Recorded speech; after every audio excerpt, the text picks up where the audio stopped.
it's Natasha. In today's video, I'm going to review the family journal from Byron's Games. If you're unfamiliar with this, I'm going to give you a peek inside. I'm going to tell you all about it, and I'm going to give you my review of it. So if that sounds interesting, stick around. All right, so first of all, I want to give you kind of an overall idea of what this family journal is. It is intended for your family. It's what I would consider a calendar, an organizer, a parent handbook, a bullet journal, and an idea giver and collector all in one. So basically, this helps you organize your family life, but not just that. It's not just an organizer. It's really a way to get your family connected all together on a weekly basis. So basically what you do with this is you start off by gathering all your family members and you come up with a family mission statement, and it walks you through the process of doing this. So it's going to ask you to describe your family, and it's going to ask you things about what's important to your family, and eventually you're going to come up with your own family mission statement. It's really important that everybody is involved in this process because everybody is a valuable part of the family and has great input, from the little ones to the adults. Everyone is a part of this process. That's what makes this family journal so unique and different from anything else I've honestly seen, is really how it gets everybody from the little ones to the big ones all together involved. Once you have that family mission statement, then you're going to start on some yearly goals for your family. Again, this is something where you're going to want all the family members to be a part of, and you're going to sit down and you're going to decide on some family goals. So what's really important to you this year? After you've decided your yearly goals, you're going to actually make monthly and weekly goals as well. So this is something that you're constantly adjusting, constantly, changing with the ebb and flow of life. But that's why it gives you guided family meetings. So basically every week you're going to have a family little get together. This is a good idea to choose a time where all your family is going to be together. So for us, that's Sundays. Sunday is our church day. It's our what we call our home day. So we're at home and we're at church, and that's pretty much the only two places we go, is home and church on Sundays. And so Sundays we know that we can actually gather everybody together. If you have a large family like mine, and especially if you have older children like I do, I have all the way from 5 to almost 18 that's still living in the home. And so we have a huge range. Everybody's going in, a million different directions all the time for different activities and things. So you want to consider, when is going to be realistic to have a family meeting? Because if I were to say choose Friday night, I would be setting myself up for failure. I'd be setting our family up for failure because I know that one's going to gymnastics, one's going to go to youth group, one's going to go to the movies with her friends, one's, and so on and so forth. And so you have to think about when is going to be a good time. Now, you may already know that kids really do thrive with routine. So having kind of a set day and a set time that they can depend on the family meeting is really, really great. Now, of course, things in life come up, and if you have to change your family meeting, you have to change your family meeting. But I find that, at least for my kids, they do really well when then they can count on things. So having this family meeting is not this dreaded thing where everybody's going to be rolling their eyes. It's actually something to look forward to, because in these family meetings, you're deciding on goals for the next week. So that could be something as simple as, you want to do a 10-minute cleanup. That's actually one of our goals. We're going to do a 10-minute cleanup after school. That sounds like a silly goal, but for us, it has to be intentional.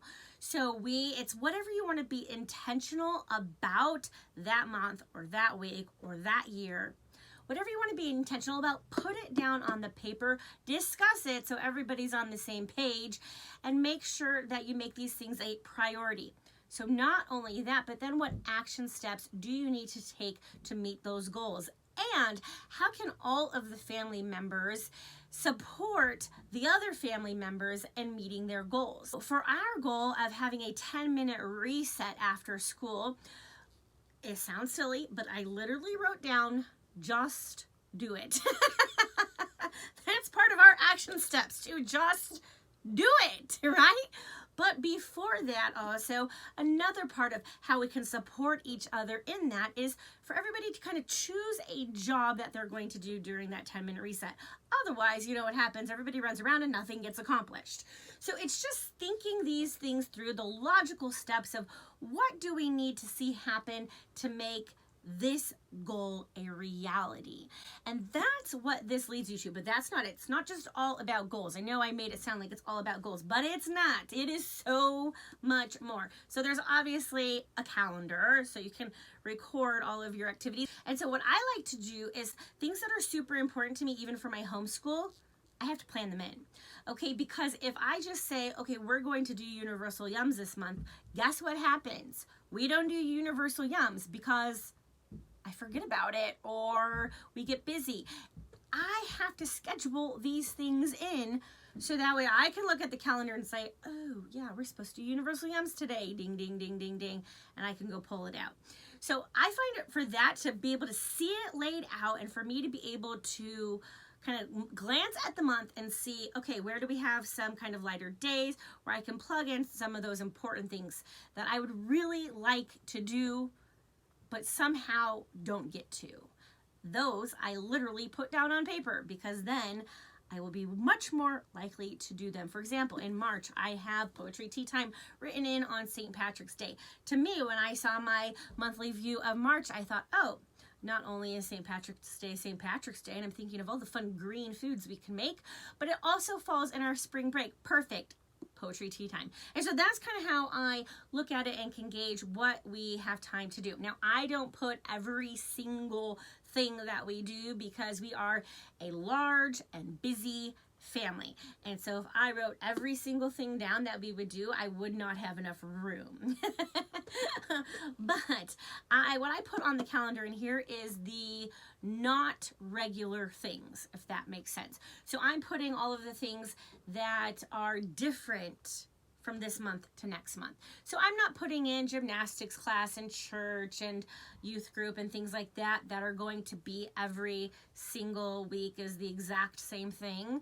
Those are things that we just know that are now routine, that we don't actually have to make goals for these things because they are part of our routine. I don't write those down because those are just automatic.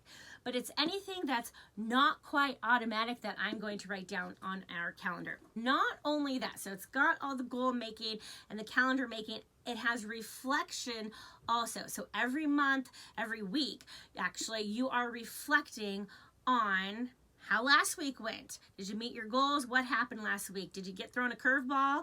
For example, I had COVID, so that was not something to laugh about, but it was also a huge curveball. So we had to adjust things and change things because I had COVID. So obviously things are going to ebb and flow and change, and that's okay because every week you can reevaluate. And that's a fabulous thing. This is nothing that is supposed to be, something that's set in stone. We must do this, but this is a guide to gather your family together, to have common goals, and to really all start being on the same page. And of course, what do families do? But families have fun. So this gives you tons of ideas to have fun every single week. So that's why I say this is not going to become something that everybody's dreading. It's going to be something that they're looking forward to, even the teens, because the teens really do love family time. I know you throw some food in and everybody's happy, so you want to pop some popcorn for your family meeting time and, give them a little juice or something, and everybody's happy and excited to have our family meeting.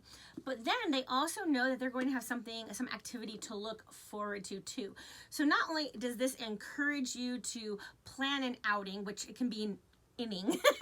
It doesn't actually have to be out of the house. It could be something you do at home, like a family movie night at home with Netflix, for example.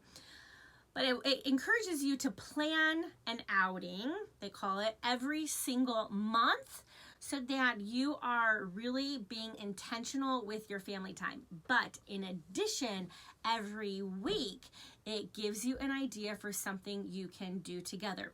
So I do recommend kind of looking a little bit ahead because, for example, there was making ice cream. Well, if you don't have the supplies on hand to make ice cream and you just open up your journal that Sunday or whenever you do it, you're like, whoops, didn't have that. But you can always plan to do that on a different day. It doesn't have to be on the same day as you do your meeting. Again, this is just ideas to spark togetherness and to really have common goals and that family bonding time. Really, that's what's important. What's important is having time together as a family. Time that might be great to do this is around dinner. If you know that your family is always together on a certain night for dinner, or hopefully every night. But I know how that goes when people are running around in different places. But if there is a night where, like every night on Saturday night, our whole family is together, it might be good to extend the dinner and over dessert, have your family meeting. You have to make it work for you. But really, this is such a fabulous guide. I absolutely love it because this gives me all the ideas in one spot. And what a precious treasure this will be at the end of the year. It will really be a reflection of our entire year together. And we can look back and we can see, oh yeah, remember when we went to the gymnastics meet? Remember when mom got COVID? Remember, and they can look back and remember, and you as the parents can look back and remember and reflect on what went really, really well. What do we still need to work on? Have we mastered that 10-minute reset? And is that now something that I actually don't have to schedule in because it's now routine, hopefully soon for us. But you can really reflect and look back and really have precious memories all compiled. And of course, got to put a family picture in. So we have our fun Christmas photo. We always do a silly Christmas photo every year. And it's things like that that are going to bring your family together, all of your family, your little ones to your big ones, and the things that your kids are going to come to depend on and know, and that's going to be part of your family culture. That is what this helps you do. So I hope that was helpful. If you have any questions or comments, leave them down below.